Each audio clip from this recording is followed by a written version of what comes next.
Hey, how you doing? Good afternoon. Good afternoon. Welcome to another time here. Welcome to another time in the book club. Been reading a book, Business is Personal by Bethenny Frankel. Today is going to be the last chapter on it. Do the chapter 13 today in the epilogue. Pretty much will be done with the book, and next week we'll start doing a review of the book. We'll probably do that for 4 Sundays. That's the month of June, then cross over to July with a new book, The Good Life. So that's what we'll start in July. Good. We're finishing Business is Personal here in May. We started this back in October. And so we're done with it today, and we'll do a review in the month of June. And we'll cross over to July and start a new book, The Good Life. So let's read together. Sorry, I'm a bit, do I say I'm a bit strong? But yeah, just gonna manage my strength through this. All righty. Let me bring in my slide. All righty. So we have the slides. That's our book. All right, that's a Good Life. The next book we're gonna go into, try to do a bit of introduction to the book. This last few Sundays doing the Good Life, and pretty much what's the secret to good life? That's a summary from the book. It's pretty much about having the right relationships in our life. Our relationships kind of spice up our life. First of all, it's a relationship with God, or for whoever, something that's bigger than us, our relationship with our own self, our relationship with our immediate family, our extended family, friends, colleagues, associates, the beauty of those relationships kind of determine the glory in our lives. So it's important to make sure those relationships are rightly focused and in the right place, and we're getting the right benefits, as it were, from them, because those relationships feed us metaphysically. They affect our emotions. They affect our sense of fulfillment, which then determines the quality of our lives, So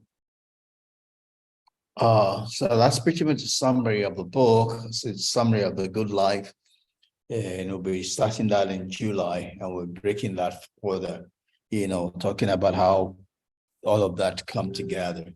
Well, let's go on to our book for today as we close out Business is Personal. All righty. So, the subtitle of or the title of chapter 13 really is Fewer Buckets, pretty much talking about the need to simplify our lives, to not spread ourselves too thin that we'll lose ourselves, And Confucius says that life was really simple, but we insist on making it complex or complicated for several reasons. Pretty much all come from fear, fear of losing out, fear of missing out. We want to swallow more than we can chew, and we're not able to then chew things effectively or adequately, So that's a need to, this is just focusing on the need to not take care of the goose that lays the golden egg in the process of your producing, that you don't kill the goose that lays the golden egg. So we're being able to take care of the goose so that it can produce more effectively and more efficiently, So some of the things that spread this thing is we're trying to please everybody. We're trying to make everybody happy, and we end up not making ourselves happy, we're priority and the happy people list. First and most priority is to make our God happy, then make ourselves happy, right? Before any other person. Anyone can be displeased with us, for as long as we're pleased with ourselves, you know, and I happen to be going through that season of life, where I have different people that want me to be other things than myself. They're looking for someone to dominate, someone to rule, someone to make their own idol. That I have my own goals, right? I'm nobody's idol. I'm nobody's servant. Uh, and my king, I was born free, and I'm here to live and pursue my own goals, right? So yeah, we have conflict, and they're not gonna be happy. And I kind of regret not having them, but it is what it is. My goal is more important to me. My freedom is more important to me. My making my creator happy is more important to me. So I have to make that tough call, to just let them be, right, while I be, you know. So um it's more effective saying that to have fewer buckets full than you have so many buckets that you're not able to reach the goal with. That's probably also applies to us in our farm, where products, different products, but we have to be careful that we don't spread ourselves thin also, because the essence of farming is to make money for us. We want to be sure that we don't miss that goal in the process of getting into too many projects. So even right now, I'm having to cut off some things, so that we focus on the reason why we're here farming, which is pretty much to change lives, but we need the money to do that. That's where we are. Yeah. So Bethany talks about consistent, there's a need to rest, that's what she's pretty much talking about. It was a very other thing you do. You need to rest and take care of the goose that lays the golden egg. The last few weeks for me, I've been trying to do that. I've been trying to prioritize sleep. That means I've been missing out on all the things, because getting more hours of sleep means I can't do some of the things I used to do when I deprived myself of sleep. Those I have to prioritize again. And it seems like my exercise is what's falling off the scale, because I sleep in extra hours. I'm not able to have a time for my exercise like I normally do. I still do the minimum, but I'm falling off the average, so that becomes my not seeking star, that I have to work towards, to make sure that I don't fall off the scale on the exercise spectrum altogether.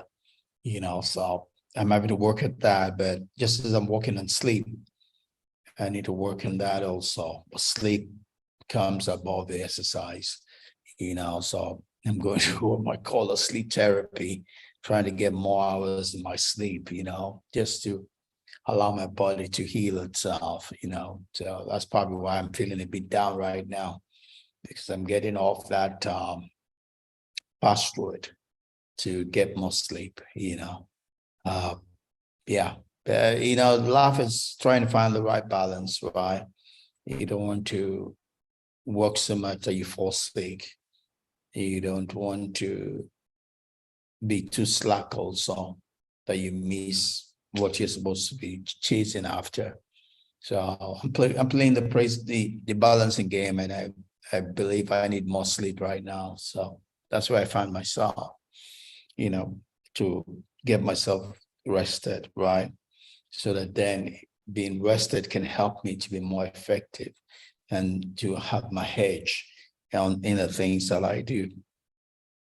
So, and just like you see, prioritizing sleep is a discipline. If I don't discipline myself around it, I won't get it. But then my body breaks down. I'll have no other option but to do it. You want to do it proactively, not reactively.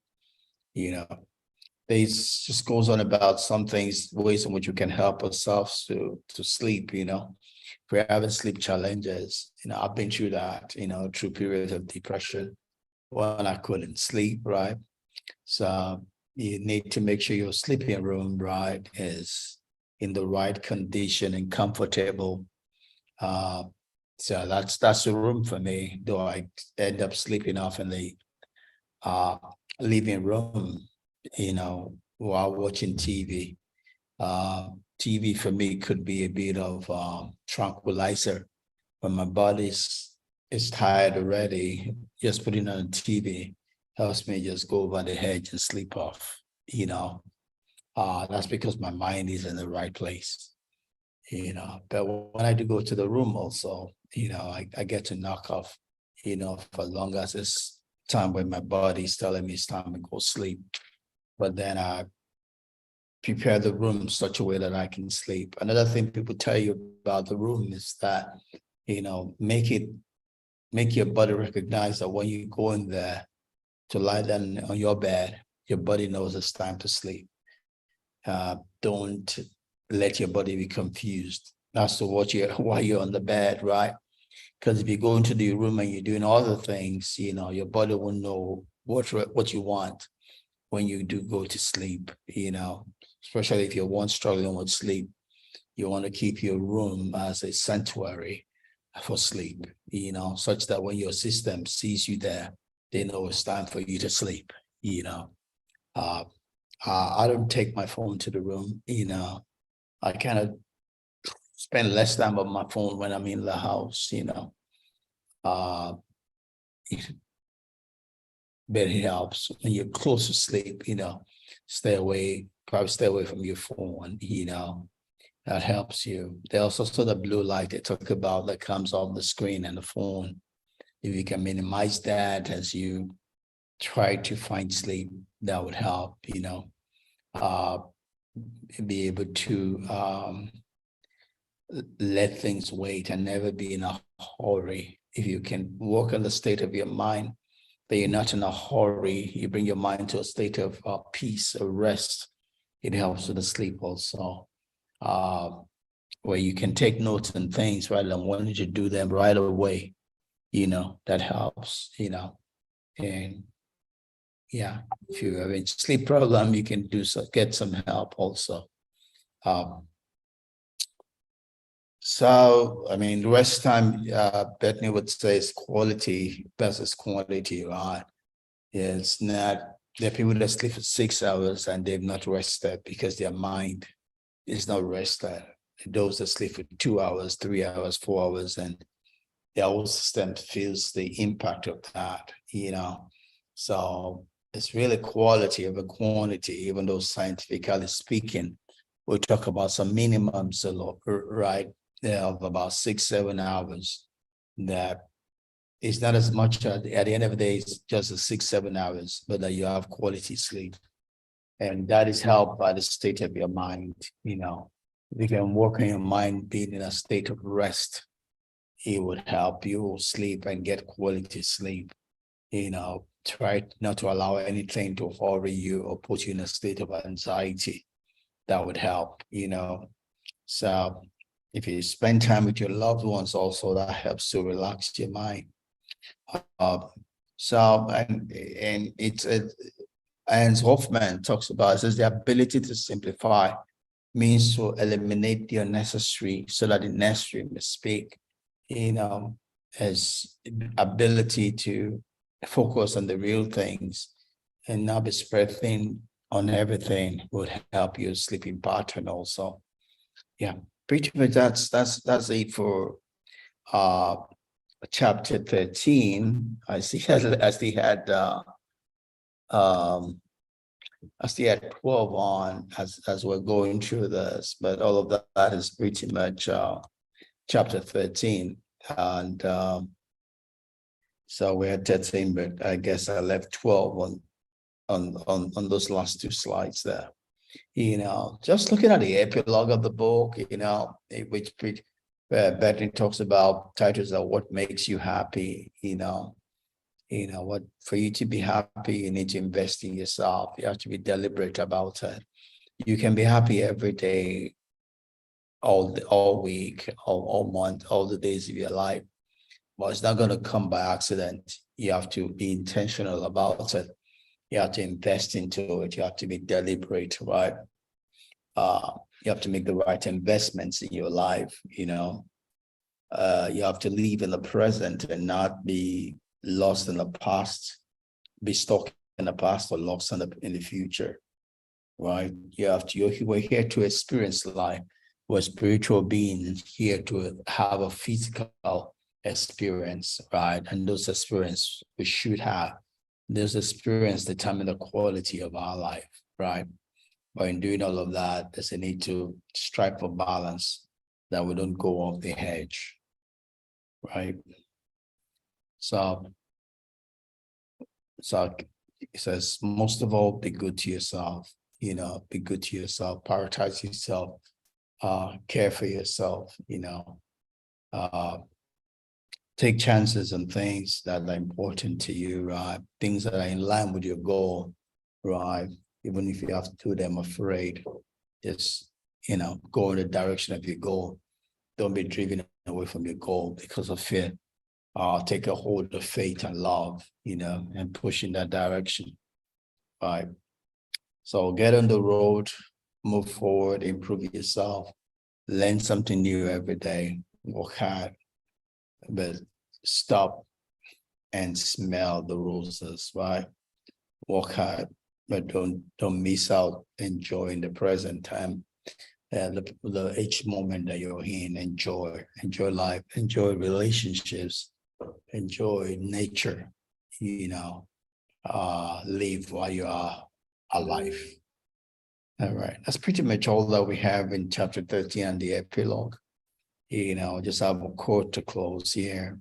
And Bethenny says, there are going to be times when you have to step back from everything and regroup.